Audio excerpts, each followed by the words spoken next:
माझं नाव नंदा अंबादास गायकवाड. आज मी माझ्या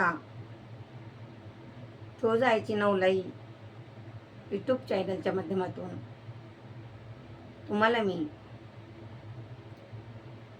आपल्या महाराष्ट्रामध्ये देवीचे 3.5 पीठ आहे. पहिलं कोणचं, दुसरं कोणचं, तिसरं कोणचं आणि अर्ध कोणचं, अशी 3.5 पीठाची माहिती या ठिकाणी तुम्हाला मी सांगणार आहे. आता मी तुम्हाला पहिलं पीठ कोणचं हे सांगत आहे. शास्त्रामध्ये देवी भागवतामध्ये असं आलं आहे की पहिलं पीठ तुळजापूर आहे. याच्या पाठीमागे काय कथा आहे हे आता आपण या ठिकाणी बघू.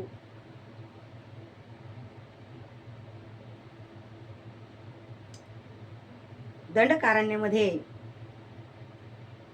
कर्दप ऋषी आणि त्यांची भार्या अनुभूती राहत होती आणि ते त्या ठिकाणी तपसाधना करत होते. तपसाधना करत असता कर्दप ऋषीला मरण आलं आणि ते मरण पावलं. त्या काळी सती जाण्याची प्रथा होती. अनुभूती सुद्धा नवऱ्यासंग जायला निघाली. त्यावेळेस ती गर्भवती होती. त्यामुळे तिला सती जाता येत नव्हतं. तेव्हा आकाशवाणी झाली, अनुभूती सती जाऊ नकोस, तू गर्भवती आहे. कारण धर्माने जरी हे बरोबर असलं, पती संग पत्नीनं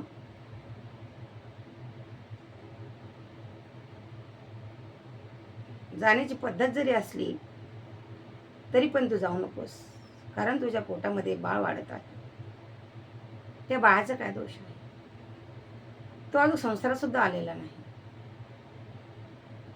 त्याला लहानचं मोठं कर, मग तुला काय करायचं का? तेव्हा अनुभूती सती गेली नाही आणि थांबली. ती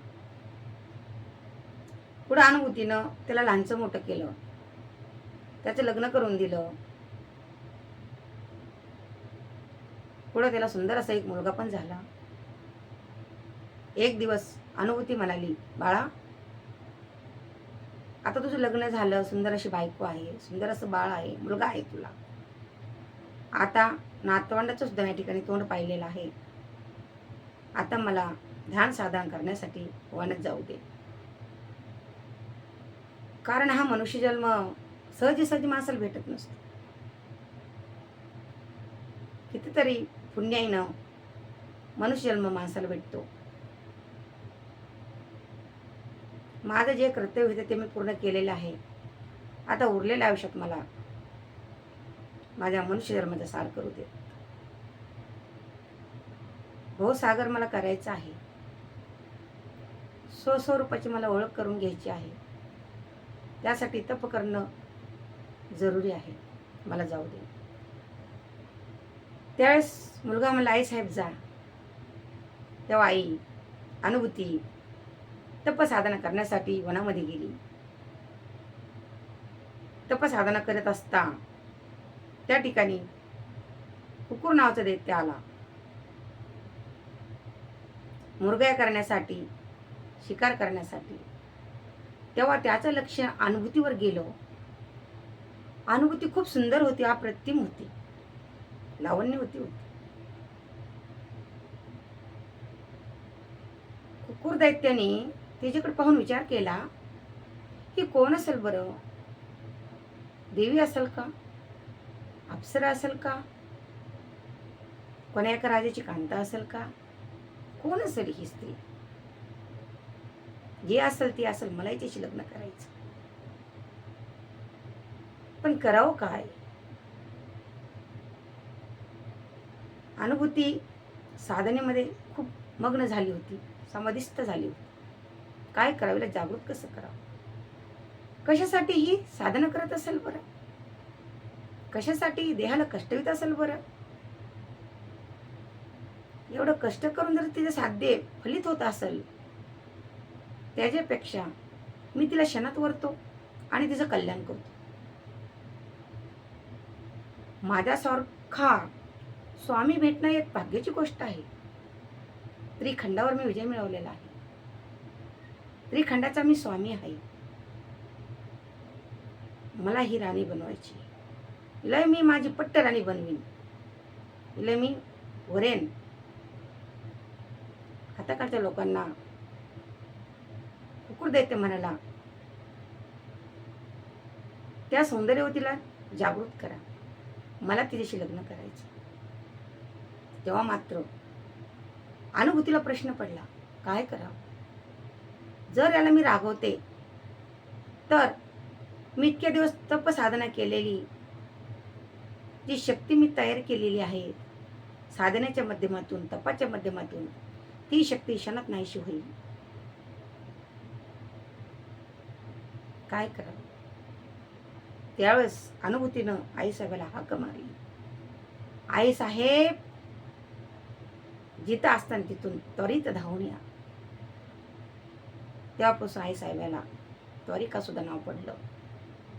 आई लवकर ये, नाही तर माझ्या शिलाचं काही खरं नाही बरं. हा नराधम आसूर याची नीती बदलली आहे. तो घाणेरड्या नजरेने माझ्याकडे बघत आहे. आई लवकर ये आणि माझ्या शिलाचं रक्षण या ठिकाणी कर. जसं अनुभूतीनं हाक मारली त्याच क्षणी माझी जगदंबा भवानी माता त्वरित धावून आली आणि त्या कुकुर नामक दैत्याचा नाश केला. त्यावेळेस अनुभूती म्हणाली, आई तुला मला त्रास द्यायचा नव्हता ग, पण काय करू, संकटच तसं आलं. तुला शिनवलं ना मी. आई म्हणाली, अनुभूती अगं लेकरू संकटात असताना कोण्या गायला बरं वाटेल ग? कोण यायला वाटेल माझ्या लेकरं संकटात असावं? कोण यायला वाटेल? मी तर पुणे जगाची आई ना, मला कसं कसं सहन होईल ते? तू एवढं मनाला लावून नको घेऊ. तू मला हाक मारली, मी त्वरेने धावून आली. तशीच सगळ्या जगासाठी देव, दानव, मानव, पशु, पक्षी कुणीही मी सगळ्यांची आई आहे. जगजननी आहे. कुणीही मला संकटकाळी हाक मारावं, त्वरित मी धावून येईन. जशी मी तुझ्यासाठी आली तशी त्यांच्यासाठी सुद्धा धावून येईल. पण त्यांनी मला हाका मारावी. एकदा हाक मारून पहा, 100% धावून आल्याशिवाय राहणार नाही, अशा माझ्या माईनं वचन दिलं आणि तिथून निघून गेली. अनुभूतीनं दर्शन घेतलं, अनुभूती सुद्धा निघून गेली. मग जगदंबेने सेनापतीला सांगितलं, सेनापती यमुनाचल पर्वतावरती जा. माझ्यासाठी, माझ्या विश्रांतीसाठी सुंदर अशी जागा बघा. मी तिकडे येऊन विश्रांती घे. तेव्हा तो सेनापती यमुनाचल पर्वतावरती गेला आणि तिथला परिसर त्या सेनापतीला खूप आवडला. जगदंबेने जे काम सांगितलं होतं तो विसरून गेला आणि तो तिथेच राहू लागला. खूप दिवस निघून गेला असंच. जगदंबा वाट पाहून थकून गेली, पण तो सेनापती का वापस आला. तेव्हा मात्र जगदंबा म्हणाल्या, आता आपल्याला जावं लागतं, याचं काही खरं दिसत नाही. आई साहेब यमुनाचल पर्वतावरती गेल्या. तो पर्वत आई साहेबाला खूप आवडला. आई साहेबांनी ती जागा राहण्यासाठी निवडली विश्रांतीसाठी निवडली आणि तिथं जगदंबा राहू लागल्या.